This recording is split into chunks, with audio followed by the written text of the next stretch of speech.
Hello and welcome to week 3 of PA113. Today we are talking about week 3 and what is due. So just a couple housekeeping things before we get started into lecture. We are in chapter 4 this week. Some of your objectives are name 11 routes of drug administration, describe the role of plasma proteins and blood-brain barrier in distribution of a drug. We're talking about liver, kidneys, how they metabolize drugs, and then going into words and phrases that are different routes. So we'll talk about that in the lecture in just a second. I do want to let you know that you also have an assignment due this week. It is at the end of chapter 4, quiz yourself in clinical applications section. You also have a quiz that is due by Sunday.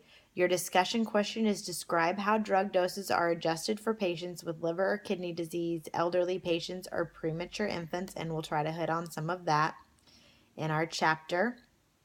All right, so let's go ahead and go back to chapter 4, routes of administration and drug cycle. I just want to go through the chapter with you here. Today we're going to talk about the routes of administration. The first one that they talk about is topical. It is applied to your skin, eyes, or ears. That is a topical route.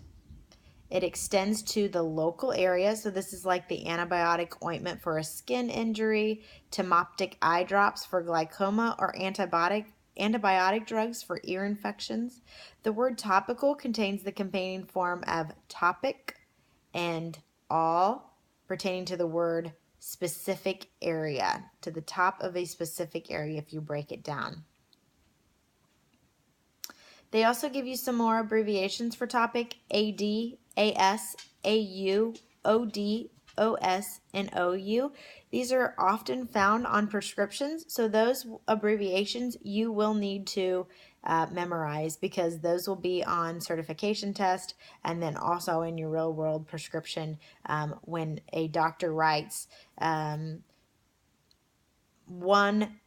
drop AD QOD or QD or BID, that kind of stuff. So make sure you know those abbreviations. The second route is transdermal, and this one is also applied to the skin. It's the transdermal route, which is a patch. It's worn on the skin and releases the drug very slowly.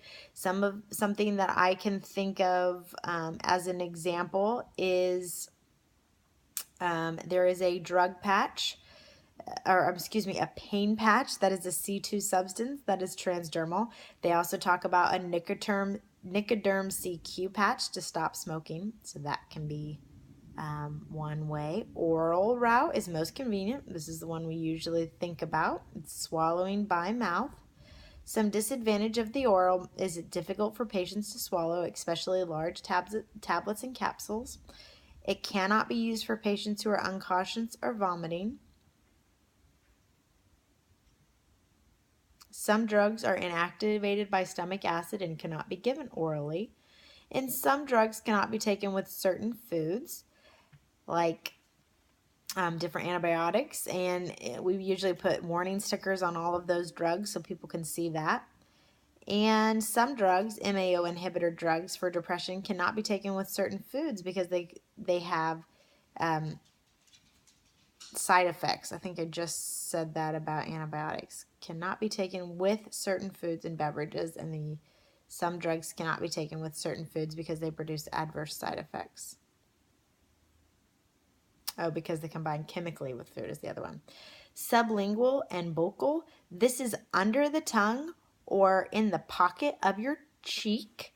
This allows for the drug to be absorbed quickly through the membranes that way. Some kids can take that route, liquid form as well. The other administration is nasal. Administration involves spraying a drug into the nasal cavity. This is topically to treat allergy symptoms.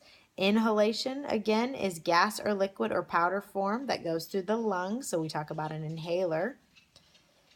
Nasogastric is for patients who cannot take oral drugs, is accomplished by nasogastric tube that is passed from the nose to the esophagus and stomach.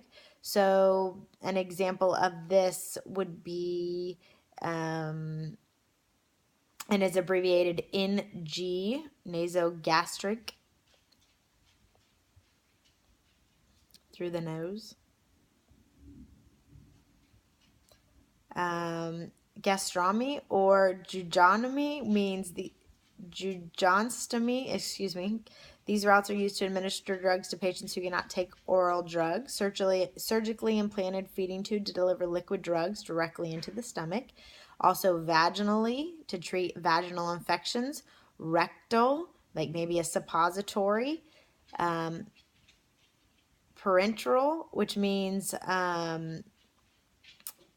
includes all routes of administration other than oral. And then intradermal is below the skin with a syringe. Talks a little bit about shots there going into that. Intravenous means going into the vein, IV.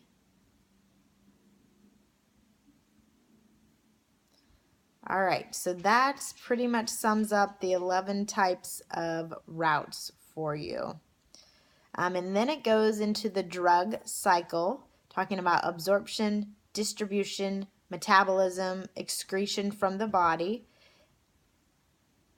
This is the pharmacokinetics, the study of how drugs move throughout the body. And so you can read a little bit about that. But I wanted to talk about the plasma proteins. That is one of your objectives. It says, as drug enters the blood, some of the drug binds to a circulating plasma protein, such as albumin. These large molecules have indications in their molecular surfaces that permit drug molecules to bind to them. So the bound plasma proteins are essentially pharmacologically inactive as they are carried through the blood. The other portion of the drug that did not bind to the plasma protein moves through the circulatory system, passing through the walls of the capillaries and the body tissue. This portion of drug leaves the blood. Some of the bound drug is released by the plasma protein as maintained by the equilibrium of the unbound drug in the blood. When drug moves into the body tissue, it will make contact with cell membrane and exerts an effect by interacting with one or more receptors. This process will be discussed in the next chapter. Going through the blood-brain barrier is the next chapter. It exists between the capillary walls of the blood vessels in the brain and surrounding brain tissues. Some drugs are able to pass through the blood-brain barrier and exert a therapeutic effect, such as Ritalin. Other drugs are able to pass through the blood-brain barrier and cause side effects, such as drowsiness, like antihistamine drugs, or euphoria-type effects. However, some classes of drugs are, for the most part, unable to cross that blood-brain barrier. Unfortunately, sometimes the blood-brain barrier actually blocks the drug that needed to treat that disease of the brain. Some chemotherapy drugs that are needed to treat some chemotherapy drugs for brain cancer cannot penetrate the blood-brain barrier. Instead, a wafer form of the drug must be implanted directly into the brain. And we talked about wafers and using them for brain tumors last week.